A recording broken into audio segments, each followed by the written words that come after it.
In 2010, director David Fincher and star Jesse Eisenberg gave the world an incisive drama about the inception of a social media juggernaut. In 2020, an international favorite hits the U.S. shores for the first time. The film is The Social Network. The whiskey is Blanton's Gold. And we'll review them both. This is the Film and Whiskey Podcast.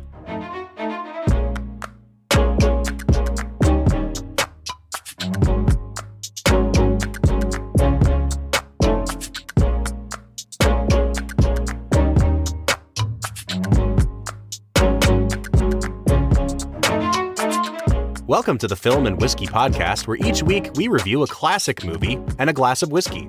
I'm Bob Book.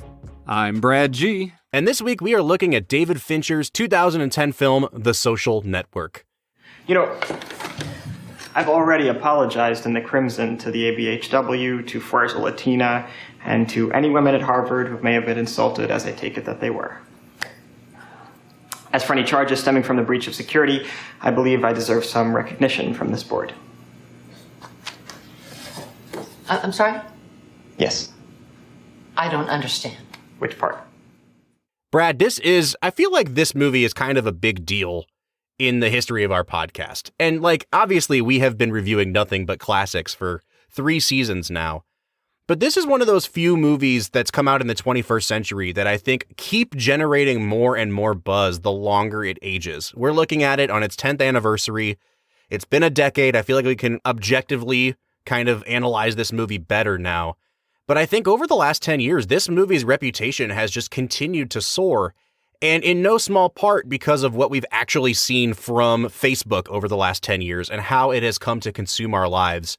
This movie, I feel like, can't really be separated from its subject matter. And I keep seeing, critics all over the place talking about, is this the most important movie of the new century? So I guess it's probably a good thing we're getting around to talking about it.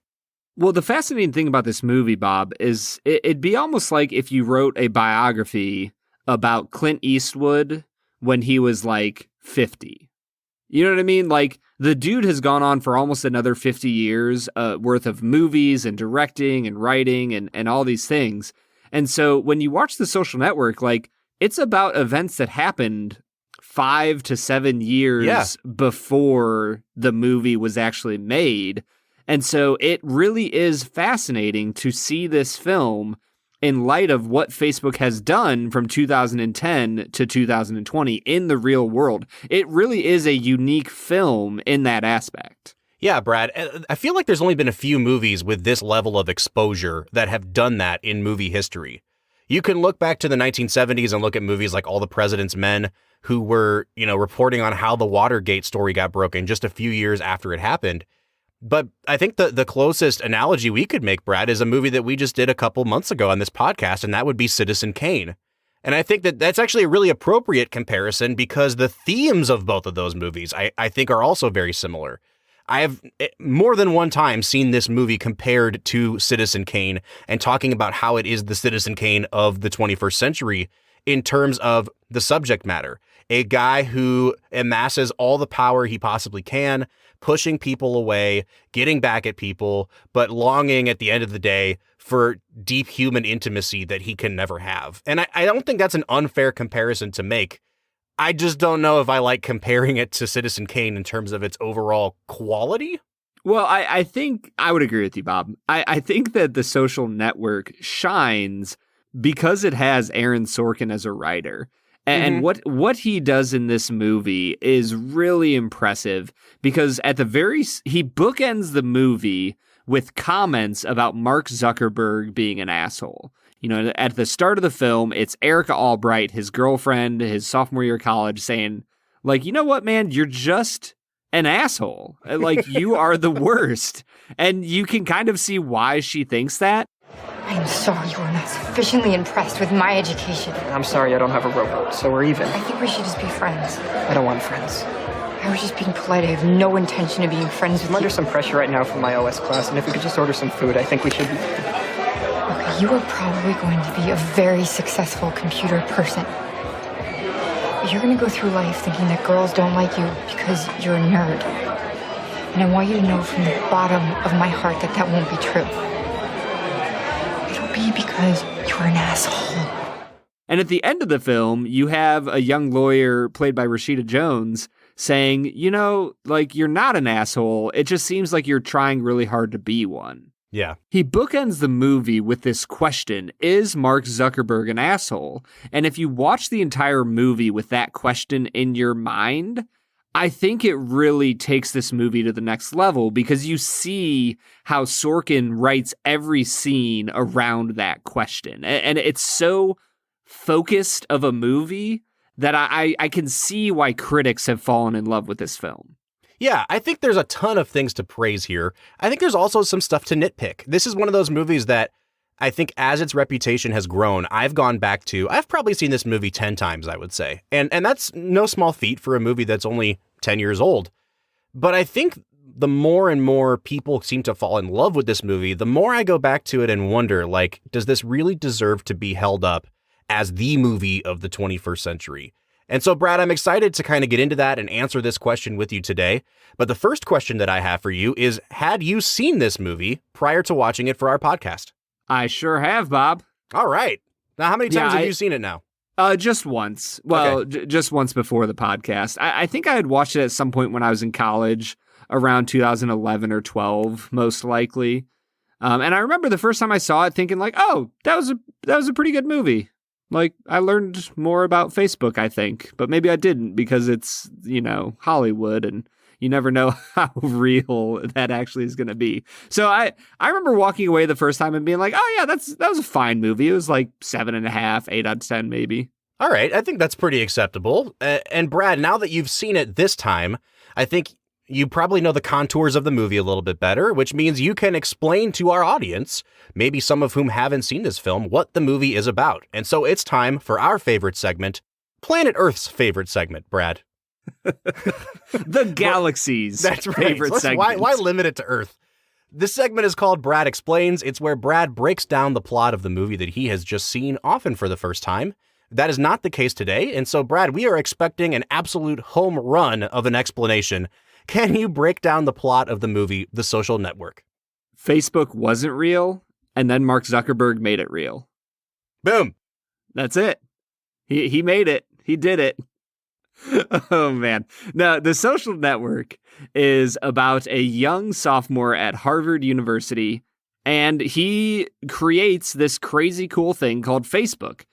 He comes around to the idea in a roundabout kind of way when his girlfriend breaks up with him and he's writing a blog post about it. And his roommate brings up the idea of making a website where you could say if a girl or a farm animal is hotter, and he gets rid of the farm animal part, but he actually creates a website called Face Smash where there's just literally two girls from Harvard and you decide which one is hotter. And it breaks the Harvard internet, which I can't imagine would be very hard back in 2003. But it destroys the internet servers, and he kind of becomes a big deal. And he's approached by the Winklevoss conglomerate, might be a good word for them. It's these twin brothers who are basically Terminator. And they're rich and famous, and their dad is an investor in Wall Street.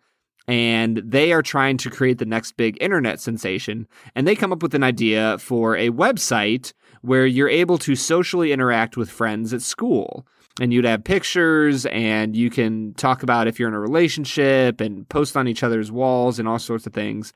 And they approach Zuckerberg after his face. Oh, wait, hold on. Can I interject one thing? Yeah.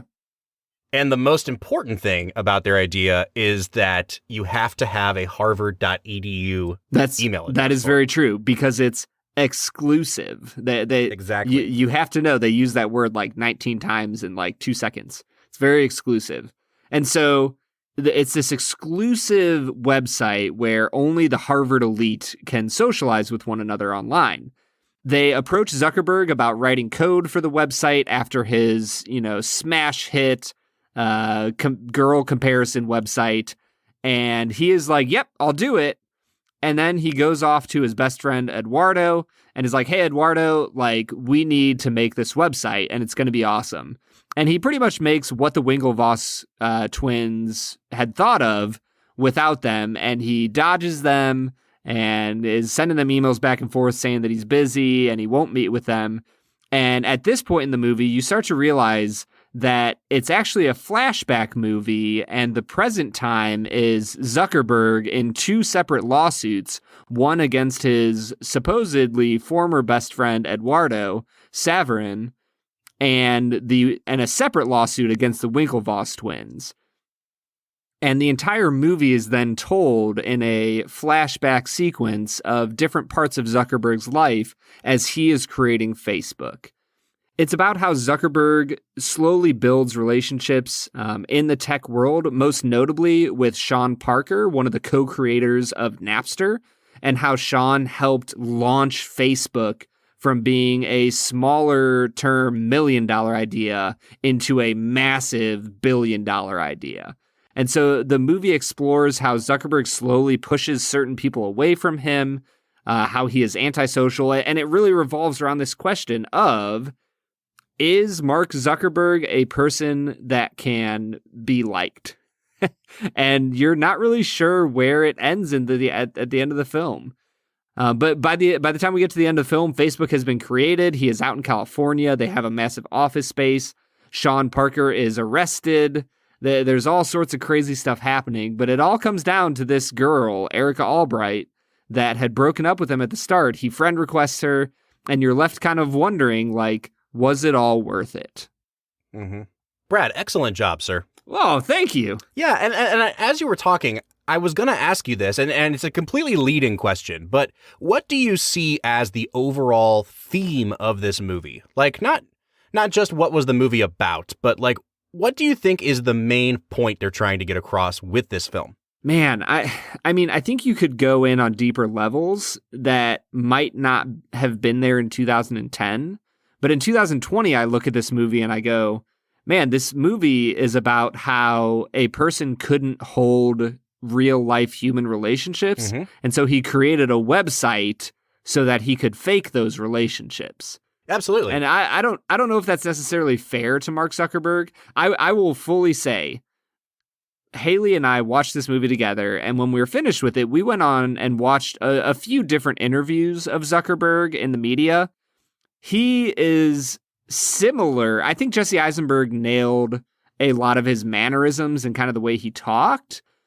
But I feel like Eisenberg took it a little bit too far into making him an antisocial, unlikable. Yeah. So is that something that you picked up on? Yeah. So I think this is a good place to have this conversation. I thought maybe we'd have it in the second half of the show, but one of the things that comes up for me, even before we get into like the nuts and bolts of the film itself, is kind of the ethics behind the making of this movie. Because, you know, we've been talking about this a lot lately, Brad, with our musical biopics miniseries, and how it's weird to see biopics made about people while they're still alive. And not only are you getting a biopic, or, you know, quote unquote, a biopic about a person that's still alive, like you said, it's coming out like 5 years after the events happened. And Sorkin and Fincher and company were all very careful to say that they purposely kind of fictionalized this account of Zuckerberg. That they took him as an archetype, that they used his story, but they made him purposely different than the real life person Zuckerberg. And that comes out in Jesse Eisenberg's performance. He's much more cold and calculated. He speaks much quicker. I mean, if you've ever watched Mark Zuckerberg, like when he was giving testimony to Congress, the man is like sweaty and nervous and can't string a sentence together. This is a very different Mark Zuckerberg, this fictional character we see, than the one in real life. He's been Sorkinized. Exactly. And it kind of does make me wonder, though, regardless of what we think of Mark Zuckerberg, and I have many thoughts and feelings on what he's created and what it's done to our society, is it fair to do this to a person, not only while they're still alive, but then to use them as an archetype and a jumping off point, using their name, using their likeness, and getting some details exactly right, but then also completely fictionalizing other things. And it brings me back to this kind of Citizen Kane question. Like, is there an ethics behind this, or a lack of ethics behind this, that we just don't talk about because the movie's so good? Well, I think it comes down to the fact that story is often so much more powerful than cold, hard facts and reality. And so regardless of whether or not Zuckerberg is as he's portrayed in this movie, what people will remember about him aren't his interviews on, Good Morning America or him in the Senate chambers being interviewed by senators. In the end, what they're going to remember is a powerful and captivating story written by Aaron Sorkin, directed by David Fincher, and acted by Jesse Eisenberg.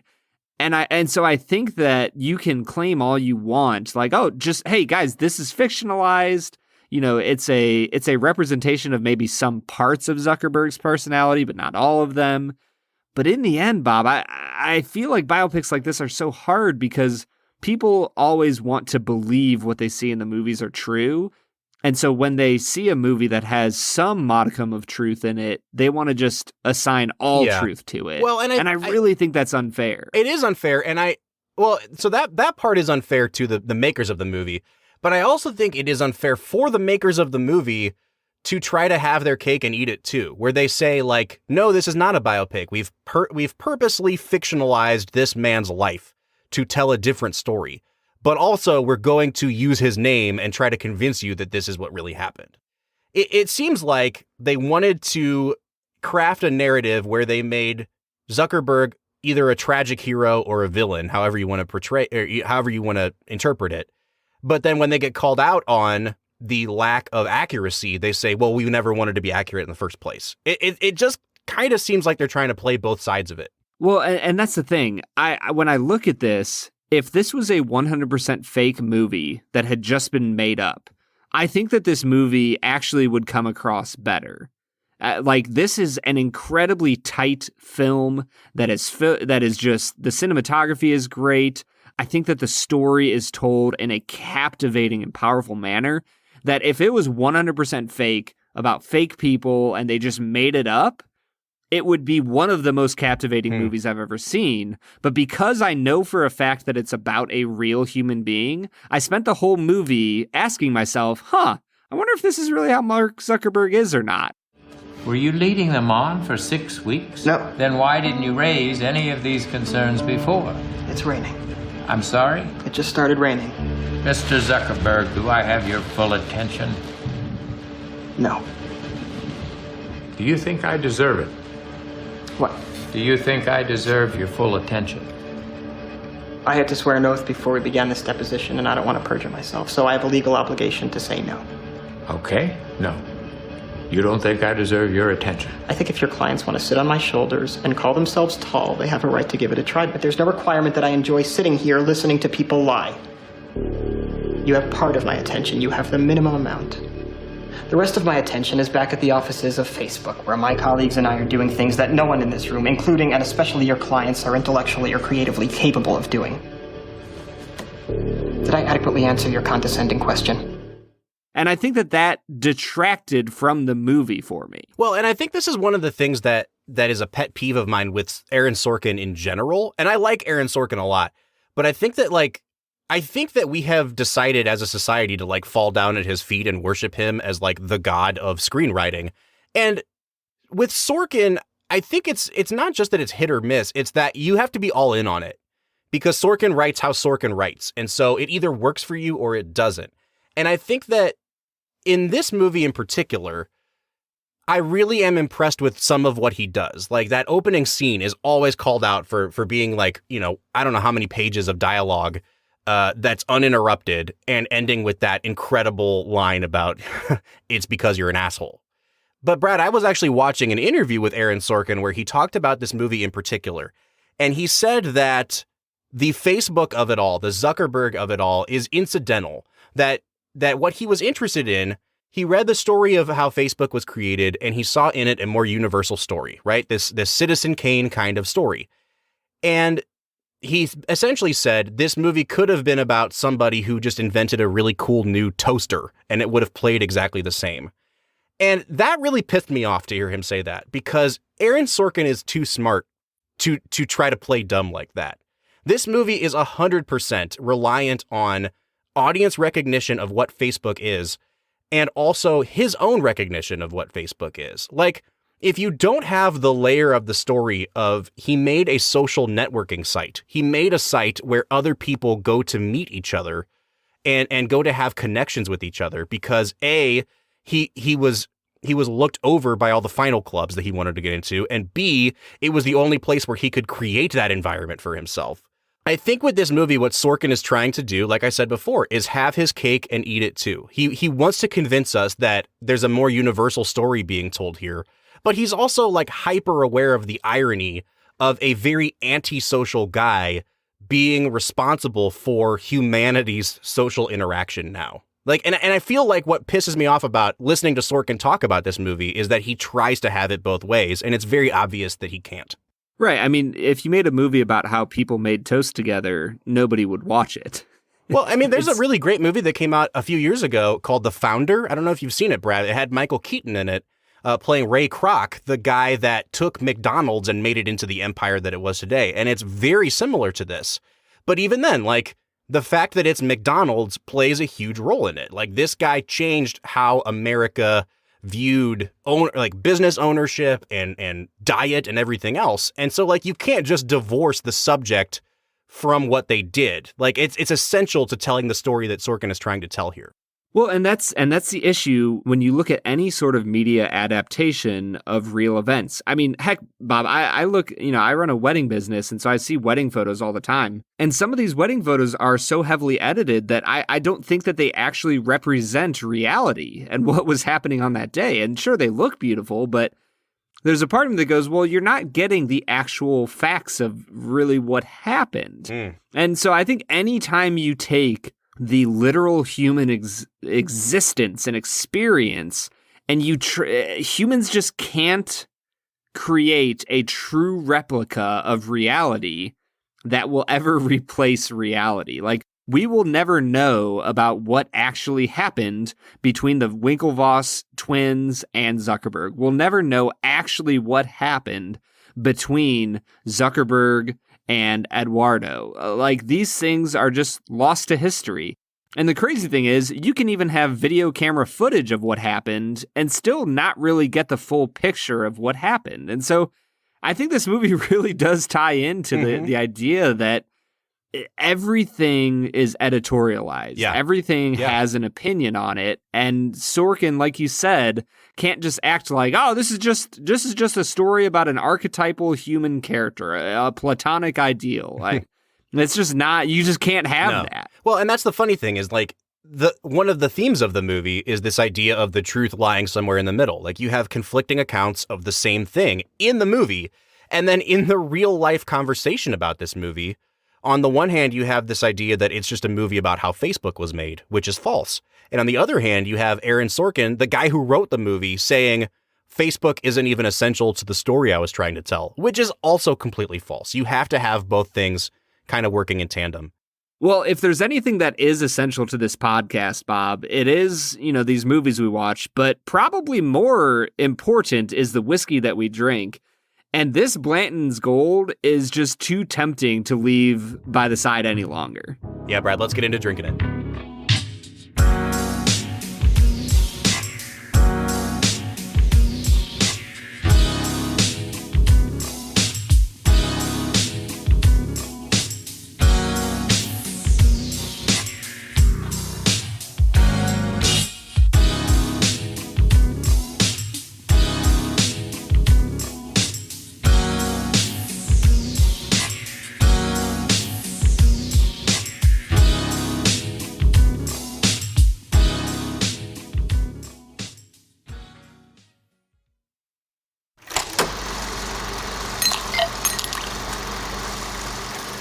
All right, so today we are checking out Blanton's Gold. Now, if you have been listening to the podcast for the last few weeks, you will remember that we first tried Blanton's Single Barrel a few weeks back. And again, everything comes with the caveat that when you are drinking single barrel whiskeys, there is a ton of variation that's possible. So the barrel that we got may be very different from whatever barrel of Blanton's you got your hands on. But Brad and I were not fans of Blanton's Single Barrel. And in particular, the sample that we got was the harshest Kentucky hug that we've ever had when drinking a bourbon. And so I reached out to the people that sent us that sample, which was our friends Bourbon and Stuff on Instagram. They also provided us with the sample of Blanton's Gold today. And when I asked them, like, hey, are you sure you didn't send us something different? They went back and tried that Blanton single barrel. They said, nope, you absolutely are spot on with your notes here. It's really harsh. But they promised us that the Blanton's Gold was going to be different. And so, Brad, I am looking forward to that experience at the very least. Yeah, and Bob, this kind of comes back to a frustration that I have with single barrels, is that you just don't know what you're going to get other than the price. You know exactly what you're getting there. Yep. And if it's Blanton's, it's going to be, if you're lucky, $60. And otherwise, it's going to be $80, $100, $120 or more for this Blanton's. And so when you know you're going to pay that much for an uncertain drinking experience, that kind of knocks Blanton's down a peg in my mind. Well, and that's the frustration that we continually have with Buffalo Trace products. They have become masters at allocating their products, at driving up demand, and then people having to chase it on the secondary market. And you quoted a $60 price tag for Blanton's single barrel. This Blanton's Gold is significantly more than that, Brad, and we'll get into that price here in a little bit. But just a little bit of quick background on Blanton's Gold. This used to be a product that was only sold overseas. It was kind of, I don't want to call it like a tourist trap, but it was something that, travelers in airports in Japan would be on the lookout for because they'd want to pick a bottle up and bring it back to the States because it wasn't sold here. It's a really brilliant business model because only people who were traveling or who lived overseas could try this very specific brand of Blanton's. Buffalo Trace decided just this year to start releasing Blanton's Gold in the United States, again, after driving up demand like crazy because people couldn't get it. So it just dropped in the United States. It's only been available here for a few months. This is a 103 proof whiskey as opposed to the 93 proof regular single barrel. This is also a single barrel bourbon, so everything we say today comes with that caveat that what we're saying is true for the barrel in our glass, not necessarily the one in yours. Yeah, and as I look at this whiskey, Bob, it's really got a beautiful color to it, a nice golden amber. It's got some nice legs. You can tell the viscosity is a little bit higher. And man, when I nose it, it is beautiful. There's some nice dried fruit notes on it. There's a little bit of classic vanilla and caramel. I am just really enjoying this on the nose, Bob. Yeah, one thing that I will say, Brad, and I think we might diverge on the nose here a bit, this does remind me of the Blanton single barrel that we tried because it is very oak heavy on the nose for me. And that's something we pointed out the last time around. It does remind me kind of Eagle Rare in that regard, that the oak is really, really prominent and really, really heavy on this nose for me, kind of to the point where the alcohol and the oak are the two prominent notes for me. I do get a bit of that dried fruit, like you said, kind of undercutting it. But I think that the oak is so dominant on this that I don't know what this is going to translate to on the taste. So I'm only going to give it a 6 out of 10 on the nose. Bob, I'm a little ways off from you. I'm at an 8 out of 10 on the nose. I think there's almost like a little hint of apple at the end of the nose. For me, the oakiness isn't overpowering. I don't know where that's coming from, but there's a little bit of oakiness there that's nice and smooth. To me, it's leading me to expect some pretty good things from the palate. Well, Brad, let's give it a taste and find out what we think. Huh. That's watery. Was yours watery? I don't know if I'd call it watery. I'd call it milder than the last one we had. That's an interesting palate.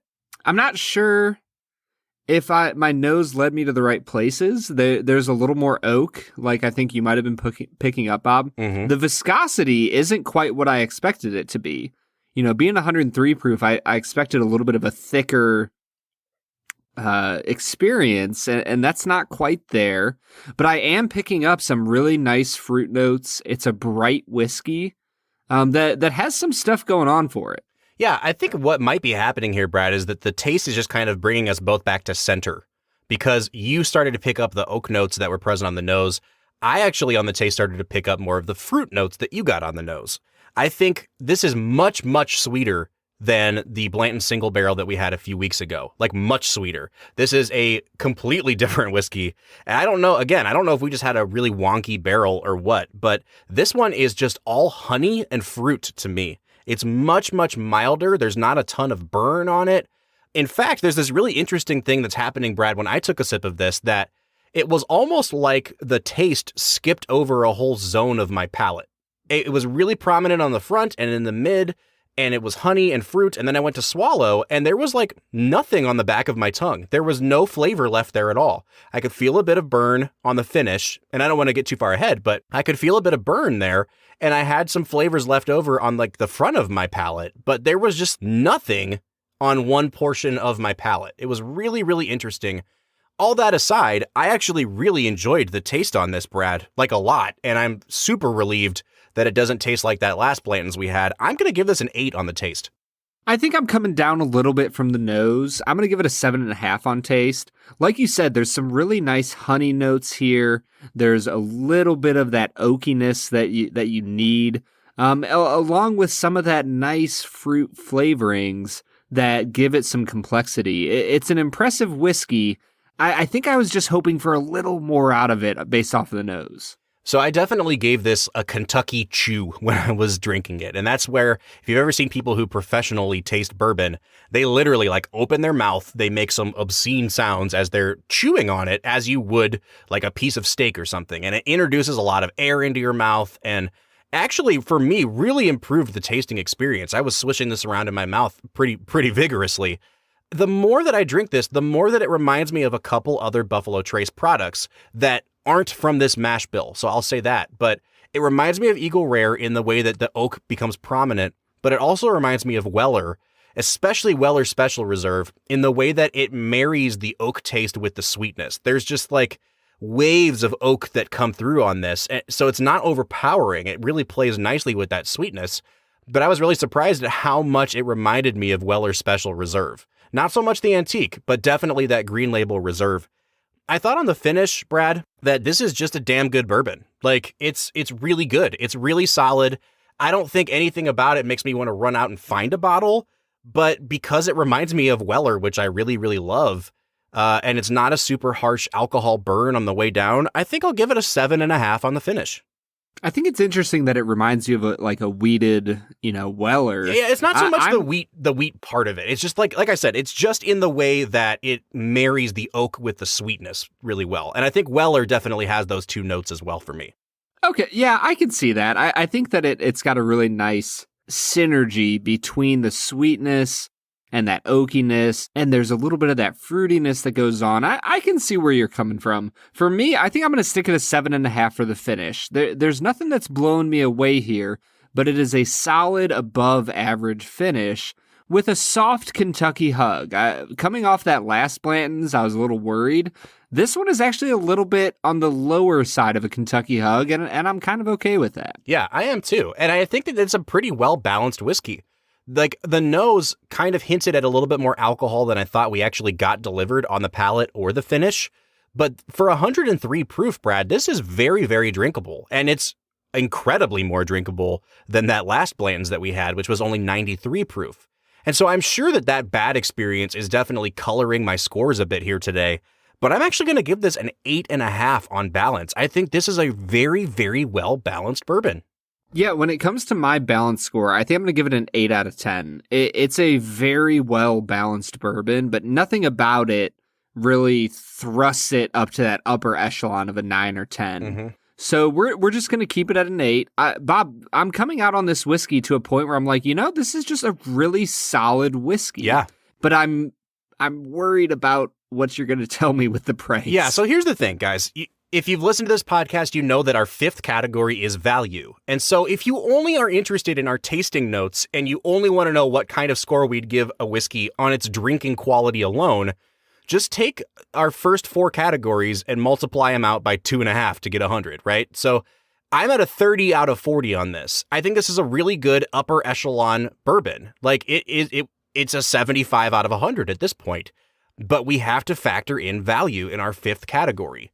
And I was going to say, I'm at a 31 out of 40. Yeah, so we both really we're like in the this. same spot. This is a really good whiskey. But here's where the value comes into play, Brad. This is a annual release by Buffalo Trace. They're only going to drop this once a year, and they're going to drop it in extremely small amounts. So when I look at the Ohio Liquor website, it's not for sale anywhere right now because it's very allocated. And I know for a fact you're going to have to either stand in line for it or it's going to be a lottery pick somewhere. The state of Ohio, which regulates prices, so this is not secondary, sells this bottle for $120 a bottle. And this is where things start to get weird for me, Brad, because if they sold this at the price of regular Blantons, like if this was set at the price of Blantons, I would give it like an 8 or a 9 out of 10 on value. I think this is absolutely worth the $50 or $60. At $120, it is double the price that I would want to pay for it. Wah, wah. And if you just do a quick Google search of Blanton's Gold, the very first one that came up for me on Google Shopping was $699 because that's how insane the bourbon secondary market has gotten today. Bob, that is so many dollars. It's so many dollars, and it's not worth that. And in fact, it's not worth $120. This is a really good $60 bottle of whiskey, and $60 is nothing to sneeze at. That's like a higher end bourbon. And Brad, I'm going to give it a 2 out of 10 on value. I have nothing else to say about it. It's not a good value. It shouldn't be that high. I'm sick and tired of Buffalo Trace jacking up prices all the time. So it's a 2 out of 10. Yeah, Bob, I'll just agree with you. 2 out of 10. There's nothing more to be said. Buffalo Trace, I mean, good on you for taking advantage of capitalism and people who love bourbon, but good night, bro. Like $120? Come on. Yeah. And again, that's in a price-controlled state. So 90% of you listening to this are not going to get it for $120. You're going to get it for $200-$300, which would take my value score down even further. I'm coming out to a 32 out of 50. Brad, I believe that puts you out to a 33 out of 50. It sure does. So that's bringing our average out to a 65 out of 100. Like it's still a good bourbon, but that value score really kills this thing. I actually really, really enjoyed this until I saw how much it costs. Yeah, Bob, I want to give such a huge shout out to Bourbon and Stuff for sending us this sample. Gosh. Because it genuinely is a great whiskey that I would be loath to send to anyone. So thank you so much for sending this out.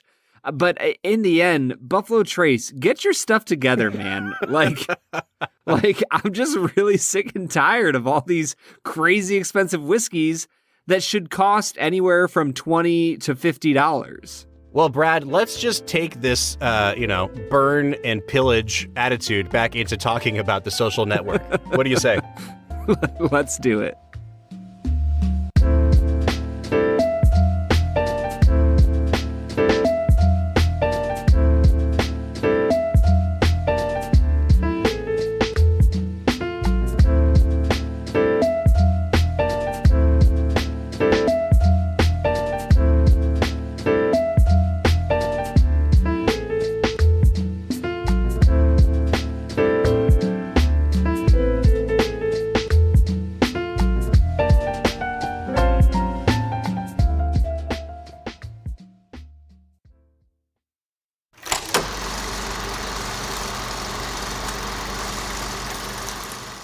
All right, so that was Blanton's Gold, a whiskey that we really, really liked, but we can't really recommend based on the price. And now we're getting back into talking about The Social Network. Brad, we went down the rabbit hole pretty far in the first half, and so we kind of have to backtrack and talk about a few basic things. We haven't talked about the performances. We haven't really touched on David Fincher's direction. I do want to go back to talking about Jesse Eisenberg because, you were making the comparison to the real-life Mark Zuckerberg. And I want to give him the benefit of the doubt and say that they purposely constructed this character to be different than Zuckerberg. And for what the character is supposed to be, a cold, calculating, antisocial college sophomore who wants recognition and who can't get it and kind of vindictively creates that recognition for himself, creates an environment where he can control who gets in and who stays out. I think Eisenberg actually does a great job in this movie. He was nominated for an Oscar. I think it was entirely well-deserved. It's a really great performance. I actually think just memorizing the sheer number of words he had to memorize was almost worth the Oscar nomination in and of itself. Yeah, I was genuinely impressed with Eisenberg in this movie. And I'm going to frame it like this, Bob. I think that if you are willing to set aside the real life implications of this movie, that this movie is actually really, really great. And it's great because of its actors and its writing. And Eisenberg, this might be the height of his career. I don't think I've seen him in anything else that I really was like blown away by. But this movie was like the perfect peak of like needing Jesse Eisenberg to fill its main character role. He portrays Zuckerberg in such a way that you understand how he is both likable and hateable at the same time throughout the entire film. And so I really like Eisenberg in this movie, but the reason you understand how likable and hateable he is because of Andrew Garfield's performance as his best friend Eduardo. Yeah, Garfield's great in this movie, and there were a lot of people who were campaigning for him to get an Oscar nomination. He did not. I think he's really good here, Brad. I do think that 10 years of Andrew Garfield performances after this have kind of, I think, I'll say this. I think he's a really good actor. And I think maybe his best performance was in Scorsese's movie Silence, because it's the least like Spider-Man that he's ever been. Dude, he's so good in Silence. So good in Silence. And so that kind of leads me back to this movie where I'm like, okay, he's good, but I also kind of saw him lean into this a little bit in 2 Spider-Man movies after this. He's kind of just playing like the likable, sensitive, vulnerable Andrew Garfield part. Yeah, he really is. He is likable, he's fun, he's interesting. And when I think the reason Garfield is good in this movie is because when he is angry or upset, you feel it as an audience member. Mm-hmm. Like, you get why he is angry and frustrated because he's banging his head against this wall known as Mark Zuckerberg. And so I think that's where Garfield really shines, is when he's exasperated and frustrated. And the scene where his girlfriend is burning the gift that he gave her in the trash can, like, it's a little bit overindulgent, but there's still a part of me that's just like, I love that scene. It's so funny. It's a crowd pleaser, and I'm amused by it. Well, speaking of crowd pleasers, I have to say, Justin Timberlake, I understand that Justin Timberlake Bob, is...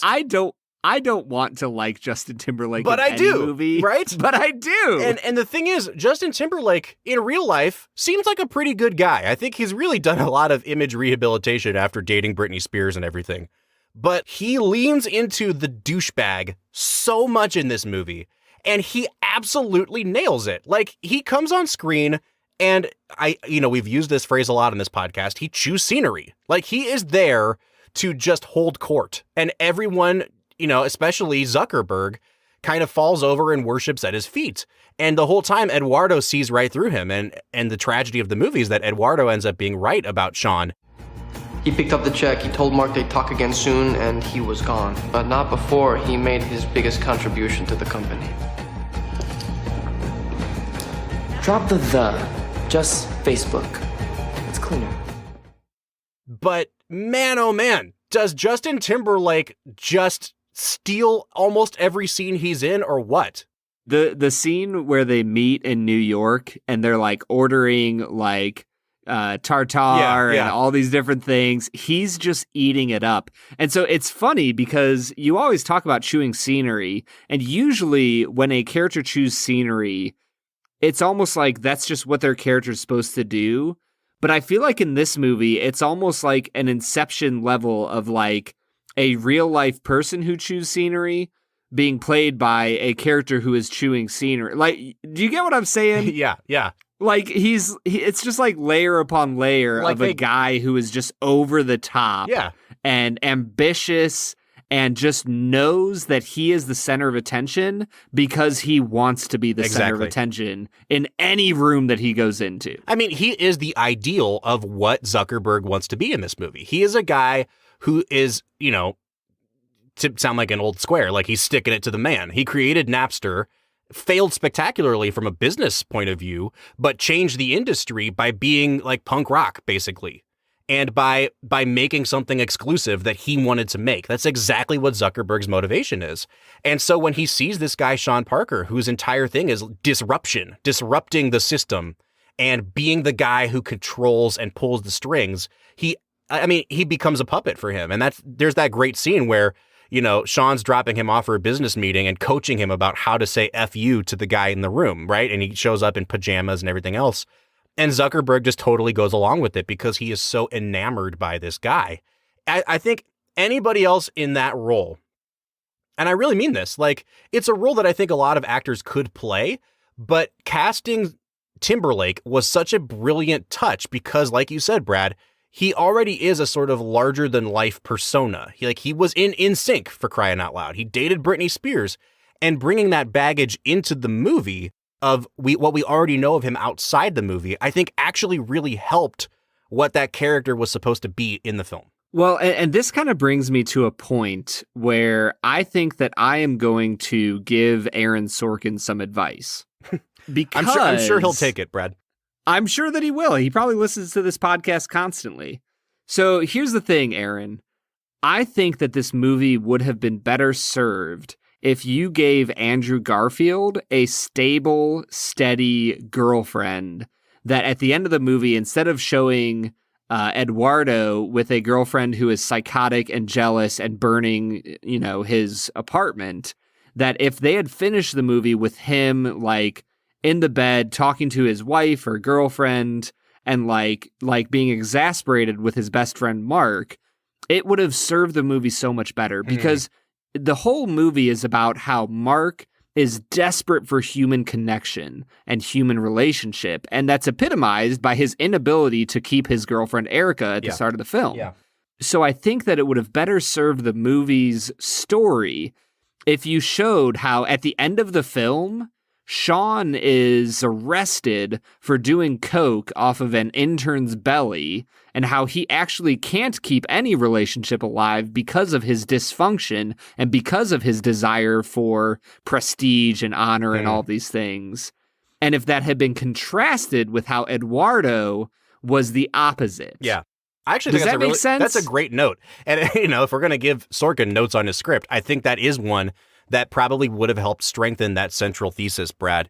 Unfortunately, we did not talk much about Fincher's direction, but I think we all know David Fincher is a master director known for his technical precision, and that's absolutely the case here.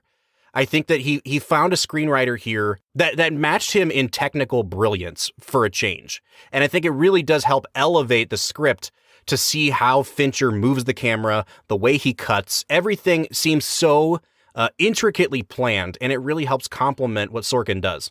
Bob, I feel like you're trying to make up for your Fight Club score here a little bit. No, this is just a better movie than Fight Club. I'll say that. Oh, okay. I just feel like you're really heaping on the praise here because you realize how bad of a take your Fight Club score was. I just wanted to make sure we got a couple nice things in about David Fincher. And if I have to point one thing out, I'll say this. I think that the very end of the film, that last scene, which is Sorkin and Fincher together really creating a great ending, where you just see Zuckerberg sitting in a room alone, friend requesting Erica, and hitting refresh over and over to see if she'll accept. It's the perfect ending to that movie.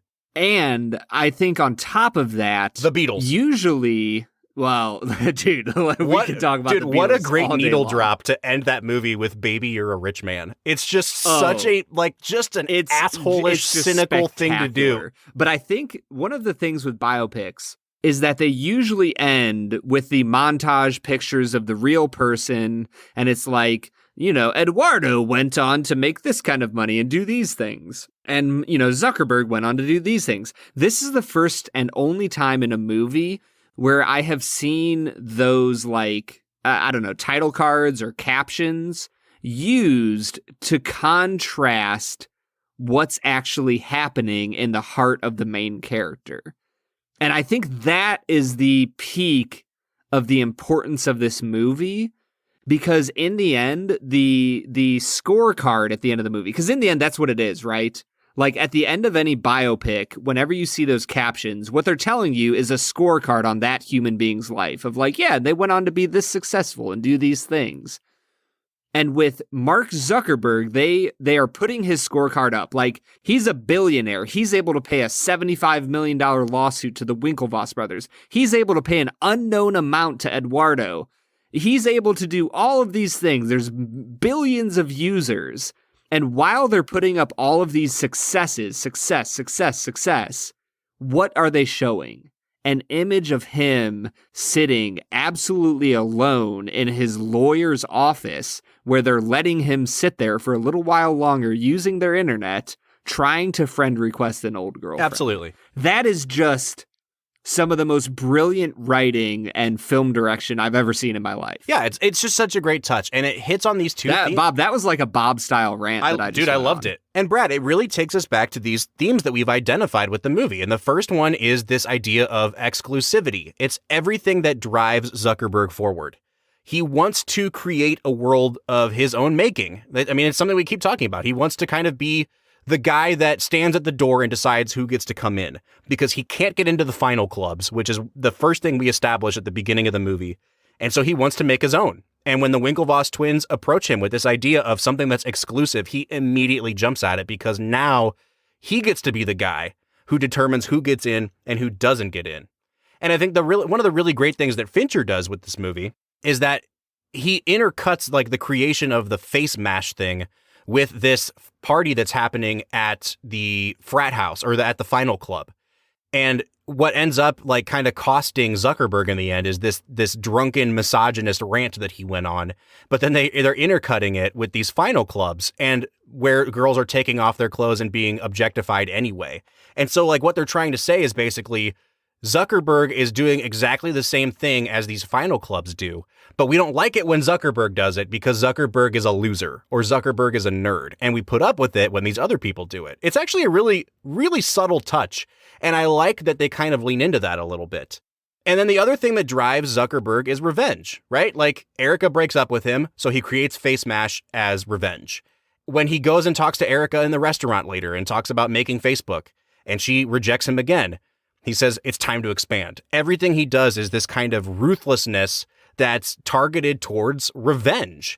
And the tragic thing about it is that at the end of the movie, he still can't make a real human connection. No matter how hard he tried to create an empire of his own making, he is still sitting there in that room, clicking refresh, and still can't get into the inner circle. Even though he's the one that's made the inner circle, he is still dependent on Erica letting him in. And so he's just sitting there clicking refresh, refresh, refresh. It is a brilliant end to the movie. Brad, the more I've talked about this movie, the higher I want my score to be that I give it. But if I'm being honest, I think that this movie does have some flaws. I think that I just really kind of bristle at this idea of it being the movie of the century, quote unquote. It says a lot about who we are. It says a lot about how we communicate. And it's a really good, really solid movie that should have won the Oscar in 2010 and didn't. But for me, I'm going to give it an 8.5 out of 10. I just don't think that it is the game-changing phenomenon that it's been made out to be in retrospect. Still a great movie, absolutely still worth watching, but for me, it's an 8.5 out of 10. Bob, I think I'm kind of in a similar range of scores as you, but for me, I guess I'm trying to just throw out any semblance of like reality to this film and just saying, how do I like this as a movie? And just simply as a film that I'm looking to entertain me and be interested in, I really love this movie. It's not perfect. There's definitely issues with it. But I'm going to give it a 9 out of 10. You know, like I said, I'm falling in a very similar place as you. It's a great movie with great actors, with great writing, and great film direction. But in the end, I think that as long as you're willing to say, hey, this movie isn't a representation of reality, it's the establishment of an archetype, and it's the establishment of just an interesting foray into what happens when a socially awkward person creates a social media website, I think it really shines. And I will comment for a second. I think it's fascinating that 10 years after the social network, which is the idea of bringing people together, we see a documentary come out called The Social Dilemma, pointing out the dangers and flaws of these social networks. For some reason, that little nuance just made me think really hard about this movie, to think about how 10 years after this movie, we're sitting here going, man, should we even be on Facebook? No, I think it's a great point, Brad. And I also think that we are just building people's watch lists here today. Like, we've mentioned Citizen Kane, we've mentioned The Founder, we've mentioned The Social Dilemma. I think you should go out and watch all those in addition to watching this movie. And on that note, we want to hear what Film and Whiskey Nation has to say about this movie. Do you think The Social Network is the film of the new millennium, or did it kind of pale in comparison to something else, in your opinion? You can reach out to us on Mark Zuckerberg's creation and find us on Facebook, Twitter, or Instagram at Film Whiskey. Or you can leave us a voicemail. Let your voice be heard on the Film and Whiskey podcast. Our phone number is 216-800-5923. Once again, it's 216-800-5923. Or if you want to leave us a voicemail on our website, you can find us at www.anchor.fm/filmwhiskey. Next week, we'll be back talking about Christopher Nolan's 2010 masterpiece, Inception. For the Film and Whiskey podcast, I'm Bob Book. I'm Brad G. And we'll see you next time.